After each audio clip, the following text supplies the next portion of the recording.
बिस्मिल्लाहिर्रहमानिर्रहीम नहमदुहु व नुसल्ली अला रसूलिहिल करीम अम्मा बाद। मोहतरम नाज़रीन किराम, आज की इस वीडियो में आप सबका खैर मकदम और इस्तकबाल है। आज का वीडियो बहुत ही ज़्यादा अहम और ख़ास है, इसलिए आपसे गुजारिश है कि आप इस वीडियो को बिल्कुल आखिर तक देखें। आज मैं आपको बताने वाला हूँ ईद उल फित्र की नमाज और उसका तरीक़ा। सबसे पहले ये बात करते हैं कि ईद उल फित्र की नमाज क्या है। ईद उल फित्र की नमाज वाजिब है, सुन्नत है या फ़र्ज़ है। तो आप समझ लें कि ईद उल फित्र की नमाज वाजिब है। जिस तरीक़े पर फ़र्ज़ का अदा करना ज़रूरी होता है, ऐसे ही वाजिब का अदा करना भी ज़रूरी होता है। यानी ईद उल फित्र की नमाज हर मुसलमान के ऊपर वाजिब है, उसको अदा करना ज़रूरी है। ईद उल फित्र की नमाज किस तरह अदा करेंगे? जिस तरीक़े पर हम अपनी 5 वक्ता फ़र्ज़ नमाज अदा करते हैं, बिल्कुल ऐसे ही ईद उल फित्र की नमाज अदा की जाएगी। अलबत्ता एक छोटा सा फ़र्क है। ईद उल फित्र की नमाज के अंदर 2 रकातों में 6 तकबीरें ज़्यादा कही जाएगी। 3 तकबीरें पहली रकात में ज़ायद कही जाएगी और 3 तकबीरें दूसरी रकात में ज़ायद कही जाएगी। ये एक छोटा सा फ़र्क है। तो उसका क्या तरीक़ा है? तो सबसे पहले नियत करेंगे। नियत इस तरह करेंगे कि 2 रकात नमाज ईद उल फित्र मा वाजिब 6 ज़ायद तकबीरों के पढ़वास्ते अल्लाह ताला के, रुख मेरा काबे शरीफ की तरफ, पीछे इस इमाम के अल्लाहु अकबर। तो अल्लाहु अकबर कहकर हाथ बांध लेंगे। उसके बाद सना पढ़ेंगे। इमाम साहब भी सना पढ़ेंगे और मुक्तदी हजरात भी सना पढ़ेंगे। सना पढ़ने के बाद पहली रकात में पहले 3 ज़ायद तकबीरें कही जाएगी।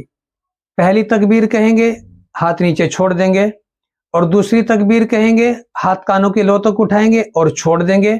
तीसरी तकबीर कहेंगे, हाथ कानों की लो तक उठाएंगे और उसको बांध लेंगे। तीसरी तकबीर में हाथ नीचे नहीं छोड़ेंगे, बल्कि हाथ उठाकर कानों की लो तक बांध लेंगे। उसके बाद क़िरात होगी, सूरह फातिहा पढ़ी जाएगी। उसके बाद सूरत पढ़ी जाएगी, रुकू किया जाएगा, सजदा किया जाएगा। इस तरह एक तरीके पर एक रकात मुकम्मल हो जाएगी। उसके बाद दूसरी रकात होगी। दूसरी रकात में पहले क़िरात की जाएगी। पहली रकात में क़िरात से पहले 6 ज़ायद 3 तकबीरें कही गई, 3 ज़ायद तकबीरें कही गई। दूसरी रकात में पहले क़िरात की जाएगी और उसके बाद रुकू में जाने से पहले 3 ज़ायद तकबीरें कही जाएगी। उसका तरीका ये होगा कि पहली तकबीर कहेंगे, हाथ कानों की लो तक उठाएंगे और छोड़ देंगे। दूसरी तकबीर कहेंगे, हाथ कानों की लो तक उठाएंगे फिर छोड़ देंगे। तीसरी तकबीर कहेंगे, हाथ कानों की लो तक उठाएंगे और छोड़ देंगे। उसके बाद जो चौथी तकबीर कही जाएगी, उसमें हाथ नहीं उठाने हैं, बल्कि बिना हाथ उठाए तकबीर कहते हुए रुकू में चले जाएंगे। पहली रकात में 3 ज़ायद तकबीरें क़िरात से पहले की जाएगी, जिसमें 2 तकबीरों में हाथ उठाएंगे और छोड़ देंगे।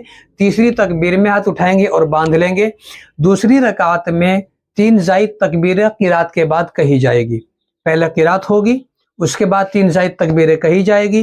तीनों तकबीरों के अंदर हाथों को कानों की लो तक उठाना है और छोड़ देंगे। चौथी तकबीर जो होगी वो रुकू की होगी।